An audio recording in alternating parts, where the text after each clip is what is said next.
Hey guys, this is Hell Hades. This is a Raid Shadow Legends video. Guys, the portal's lit up. We're on a 10 times event. I thought I'd just go through the champions that are in the mix. Are they good? Are they worth your time? It's actually pretty solid bunch of champions. We know there's not a fusion coming this month, or we've been told we don't think there will be some of the Plarium guys. So, you know, maybe you pull, maybe you don't. Up to you. You might be better off saving for the next one, or you might be better off waiting for like the ×2 events. But if you like to throw your hand in the ring, I'll let you know who we've got coming. So let's start with the epics. Some really good epics, actually. So we've got one of the old school ones, Mausoleum Mage. Still solid. Yeah, still a solid champion. We don't see him as much. He's still probably best suited to something like a Seer team as the buffer, or something like an Arena Go second champion who cleanses off all of the nasties on your team with his A3. So he's got an A1 or a drop speed. Actually a really good A1. If you put a bit of accuracy on him, he's got a drop speed, a reasonable chance if booked, 50%. He's got this triple buff, which is actually awesome. So crit rate, increased defense, and a block buffs, all on one ability. It's a shame the block buffs is not a 2-turn, honestly. But other than that, you cannot say anything else about this ability. It's really good. Really strong buffs. On a 3-turn as well, really nice. And he's got this cleanse ability. So on a 4-turn cooldown, full cleanse of your team and a heal. And you get some turn meter shenanigans going on as well if there's a few debuffs being removed. So for stuff like Doom Tower, where you're getting debuffed all the time, it gives you a heal, a bit of turn meter feel. He's giving you a lot of support and protection. Just a generally solid epic champion. Let's go on to the next one then. Next one in the mix. Another good one. Like this is like the group really of pretty crazy cleansers. Like they're really good champions. So Doompriest. Doompriest. Is she good? Damn, she's amazing. Like such a good epic. Such a good epic. Okay, A1. Nothing really going on with it. Okay, A2. I guess it's pretty useful for maybe for Arena, I guess. I don't know. Like generally, A1, A2, I'm like, whatever. All I care about with Doompriest is his passive, and it is such a good passive. So good. Heals by 7.5% of their HP and removes a debuff at the start of this champion's turn. Every time she gets a go, debuff cleanse, debuff cleanse, debuff cleanse. She could be in your clan boss setup, cleansing off all of those nasties. She can be in your Doom Tower runs, just kind of removing a debuff at a time. In your dungeon runs, it doesn't matter. The same job is being done. She's just cleansing off the nasty debuff. So Doompriest is actually such a solid epic and is used a lot in Doom Tower especially.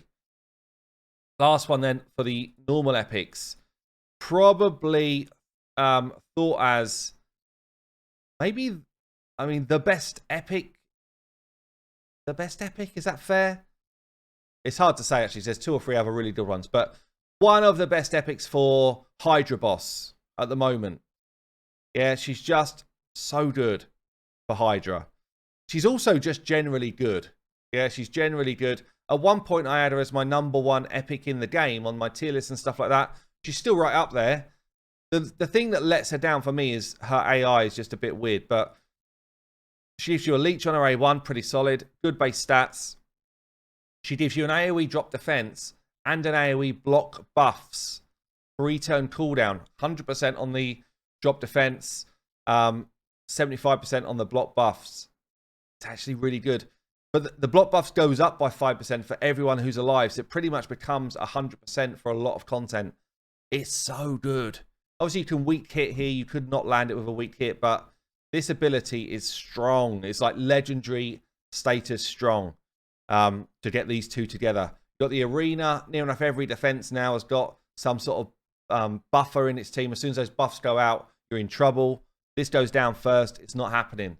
Yeah, in Faction Wars, you put the block buffs out. Those Valks are not a problem anymore. This is such a good ability. She's then got this A3. Removes heal reduction from allies. Then removes a random debuff. So this is like a single debuff cleanse, because heal reduction's pretty niche to be landed on you. And then it's a heal. It's a pretty juicy heal. So that's first part of the skill, and that's kind of what you...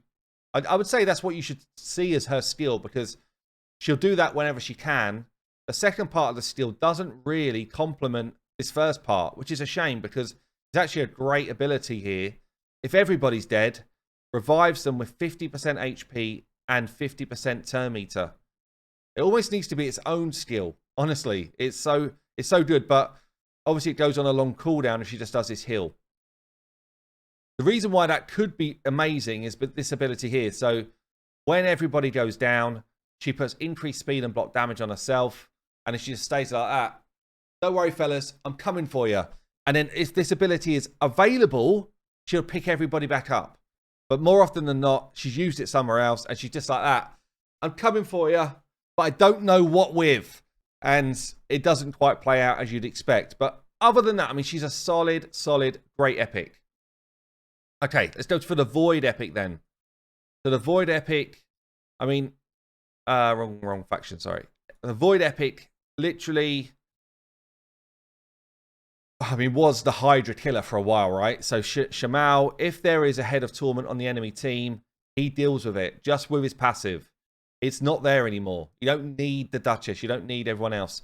This dude deals with that head. And because of that, he became overnight a superstar. He was already good, though. He was already quite a good kind of like Doom Tower wave killer. He's got this ability here, ignoring defense, and also placing true fear on enemies. Like, for the higher levels of Doom Tower, if you're not doing a Seer type comp, ignoring defense is huge because these guys have got stacks of defense, and it actually becomes a real issue to try and kill some of them. So, yeah, this guy with control and damage was actually pretty good there already. And he was also pretty good in the arena already, but it's a single target kill. But yeah, Shamael is a decent Void epic. Okay, let's get on to the legendary champions. First one in the mix. One of the OGs, one of the OG quality legendary champions. Bad-el-Kazar, known for his insane cleanse. Yeah, so it's an insane cleanse because 3 turn, 14 cleanse, throws out a load of poisons on the enemy, puts 2 continuous heals on you. It's like that. Cleanse, damage, and sustain for your team. It's really strong. Also, when poison is on the enemy, its passive kicks in. It doesn't have to be his poison, by the way. Its passive kicks in is like that. Everything you're about to do, times it by 1.2, max up that damage. It is a great passive. Really fun passive. He's also just got an AoE hit and a heal on his A1. Bad-el's like the Dragon solo machine. He is the guy that keeps you going. He's a guy that can keep the clan boss stun off you if you speed tune it right, whilst bringing other good stuff to your team. Potentially meaning you don't need lifesteal gear for your team. Very strong legendary. Next one then is maybe the best non-void legendary in the game. Not in that faction. Underpriest Brogni. I think he's number 1. I think take the voids out. Some of the voids are probably there or thereabouts, but this dude is up there. This dude is up there because he's so versatile. It's like, where do you want to play me? He's like, coach, put me in. It's like, yeah, but I haven't told you what we're doing yet. Put me in. He doesn't care. Doesn't care what you're going to do. Is it clan boss? One of the best champions in the game. Is it Doom Tower bosses? Pretty much up there as one of the best in the game. Faction Wars, first on the team sheet. Makes it trivial to beat Dwarf Faction Wars. Any of the dungeons, basically. He's just an absolute freaking beast. In the arena, someone in a shield set, he's like that. Don't worry, fellas. That shield's not coming off. And by the way, we're going to do damage to them. And by the way, if they hit you, we're going to heal at the same time. It's like, damn, this guy's a beast. He's got an HP burn on his A1. AoE hit, which hits, by the way. It's a hit on his A2. It really smacks. 100% chance of removing a buff if he's got accuracy on him. 100% chance, this is if booked, of removing a random debuff from allies. That's his kind of cleanse mechanic here. A lot of people forget that he's got this cleanse. He's like the clan boss cleanser at the same time as doing all the other stuff. And then what's unique about this dude is he increases the value of shields on this ability here. So cool. And then his A3 puts out block debuffs for 2 turns. Why not? Increase attack and a shield. So this shield can't be removed. And then this is where he extends his own shield. Pretty nutty kit. Such a well thought out kit. I love it. And then we've got, this is the passive I was talking about. So whenever an ally is under a shield and when they're attacked, reflect 25% of the damage back. Also heals by 25% of the damage inflicted. Yeah, it's just nutty. Put him in Giant Slayer and he's proccing all sorts of stuff as well. Really cool. Nice aura for Doom Tower. This dude rocks. Great base stats. Okay then, last of the legendary champions which are non-void. She's been in a few, like, I feel like she's been in a few times 10s already, or maybe she was just guaranteed or whatever, but she's been in the mix and she is a cool champion. I still don't get over how awesome she looks, by the way. The sword through her, multiple arms, like, it's just such a good design. Honestly, what a quality design this is. Wythir the Crowned, horrendously insane base stats, 108 speed, loads of health, good defense. She's got more health than most HP-based champions. Fact, she has. Most HP-based champions are like that. Oh, I got 22,000. No, she's like that. 24, don't worry, I'm still in the game. Easy to keep alive, this champion. She can just sit there in an arena defense like that. What you got? What have you got? She's got an AoE ability here, so 50% chance of placing a leech and puts a heal out on someone. She's got this ability here, increase defense on all your team. Also increases duration of continuous heals, and she's putting them out there. Put her with someone else that is as well, it becomes a bit silly. Yeah, free turn cooldown. And then she's got this, full team cleanse and heal by 30% of her health. That's important. Like I said, she's got a massive, great, big HP pool. So you can stack it up. 30% of her health. It's always nice when you're in control of how big the heal is going to be. If it's their health, then it's like, well, I've got my DPS guys. They get a little tickle of a heal. No, she's doing it all. Free turn cooldown, cleanse, heal. And then she's got this as well. Places continuous heal on the lowest HP champion at the start of a turn. Nice resistance aura. Generally, like, top support champion. And then the last one then. So the Void in the mix. I don't have her. When she first came out, I wasn't overly keen. I'll be honest, I probably called it wrong. Tuhanarak, I mean, firstly, let's just admire the artwork. Again, knocking it out the park on the artwork. So freaking cool. So yeah, Tuhanarak, support-based champion, loads of speed, loads of support stats, or tank stats. What's she got going on? A1, drop speed. It's nice. Bit of healing going on as well. A2 is attack one enemy. Books to 100% chance of putting a decrease attack and a block buffs. Then applies a debuff spread.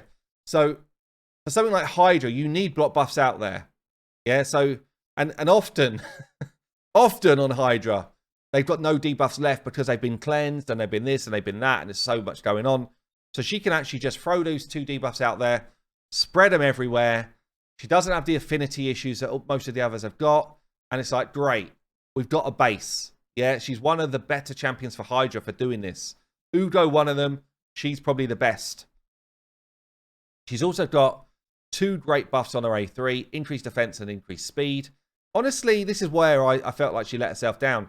I feel like it, could have been a turn meter feel or something else in the mix here for a Void Legendary. That's what I felt like. But, in fairness, the rest of her kit is good. She's got here, remove one debuff, remove two debuffs instead from allies under continuous heal. And obviously, she's got a little bit of a heal going here. If you put her with someone who's doing heals like a Wythir, then all of a sudden you get a lot more value from this. But that two debuff removal, again, Doom Tower, Hydra, same stuff I've spoken about before. Any of this cleansing is just really important nowadays. Big accuracy aura. Fantastic champion. I would love to get to Tuhanarak. I have kind of wailed out on Void times 10s recently, so I'm probably not going to go for this time, but I would like her. I'll be honest, I would like her on the account. That's where we're at, but, I keep missing. So, swing and a miss. How many times before you're like that? No, no more. There you go, guys. Look, big times 10. We don't have a fusion in the mix coming up, so I guess it's down to you guys if you're going to pull or not. But don't forget, the normality of that type of stuff will be coming back. So, just bear that in mind. Anyway, I've been Hell Hades. I will see you later.